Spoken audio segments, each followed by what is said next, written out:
know, Julia Roberts stars in the movie Eat, Pray, Love, which is opening up this weekend. It's based on the best-selling book focusing on one woman's world journey to figure out who she really was and what she really wanted out of life. She went from stress to bliss, and you can do, and you don't even have to travel the world. Dr. Jonathan Ellerby is the author of Inspiration Deficit Disorder. He is here with help today. Thanks so much for coming on the show. Thank you for having me. I think this is really interesting. In Eat, Pray, Love, the author really travels the world to find happiness. But you say we can do it at home, right? Absolutely, and I'm fortunate because I'm someone who has traveled the world, and I have talked to people in all cultures and sort of styles of healing to talk to them about happiness. But the bottom line is, I'd say you have to do it at home. Okay, now why are people suddenly unhappy when with their life? You know, they appear to have everything, a home, a job, kids, a whole thing, but suddenly they're just not satisfied. Why? Well, the interesting thing we have to remember is that it feels like it's suddenly, but it never really is sudden. It means that people made choices a long time before that planted the seed for that discontent. So the suddenly has usually been growing over time, and it started with small compromises or sacrifices that eventually led us to a place where we said, my life doesn't fit, or my choices don't really reflect who I am. All right, so how do we discover who we really are and what we really want? Yes, well, this is the million-dollar question. Yeah. Unfortunately, we are built in such a way that we are always receiving cues about what's good for us and what's nourishing for us and who our true self is. The problem is a lot of us turn our attention to the outer world. So we're looking for approval, we're looking for the benefit, we're looking for what other people think, instead of just paying attention to those gut feelings, those hunches, and even just paying attention to when your energy and vitality raises will help you know when you're moving closer to something that's good for you as opposed to something that's kind of robbing your life. Now, how long would you say this process takes of kind of trying to find happiness? Should you make a drastic change in your life, you know, like this, or should you do it over time? Well, I guess there's two sides to that answer. I mean, one is that the journey of inspiration is lifelong, so I would be mistaken to not say that.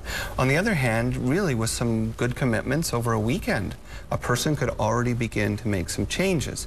Now, drastic changes, I absolutely do believe in, but with guidance and with support and with some careful thought, because a lot of drastic changes are really coming from a reaction and a desire to escape. That's not inspiration, that's something else. All right, so you talked about finding cues and that kind of stuff. So how can we start doing that right now? For everyone out there, you know, watching, give us a hint on how we can grab that bit of happiness and take have it fun. Home. Yeah. Well, so there's a little exercise that I like called Lost and Found. So you get out a piece of paper, and you draw a line down the middle, and you write on one side all the activities and the hobbies and the things you used to do that you loved. And then on the found side, you make a list of all the things that you've found new interests in but haven't had the time to invest in because you're too busy or life's too chaotic. And once you look at that list, you'll see that if you could just pick up maybe even 3 of those things and start to do them on a more regular basis, you'll start to not only get a sense of fun and energy back, but you'll start to get yourself back. And do you find that this happens across kind of all different types of women and men versus married, single, you know, that type of thing? Yeah, absolutely. And that is one thing I learned traveling, which is that people are people wherever you go. And whether we're, you know, high on the social ladder or low on the social ladder or confused in the middle, you know, the way we unfold is pretty universal, which is why a lot of the lessons in Eat, Pray, Love are so similar to the lessons in Inspiration Deficit Disorder. The only difference is my stories are really of how people did it at home and at work and in their relationships instead of traveling the world. And let's talk about your book. What can we learn from your book?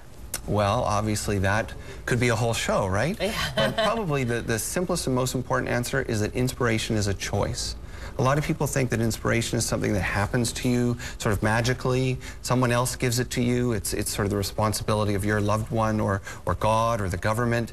But it really starts with choices. It starts with mindset and being more open and consciously respecting your natural gifts and your natural passions in everyday life. Excellent. Well, thanks so much for being with us. Again, the book is called Inspiration Deficit Disorder, the no-pill prescription to end high stress, low energy, and bad habits. For more information, to get the book too, you can go to jonathanellerby.com. Good to meet you. Yeah, my pleasure. Thanks so much. I appreciate it.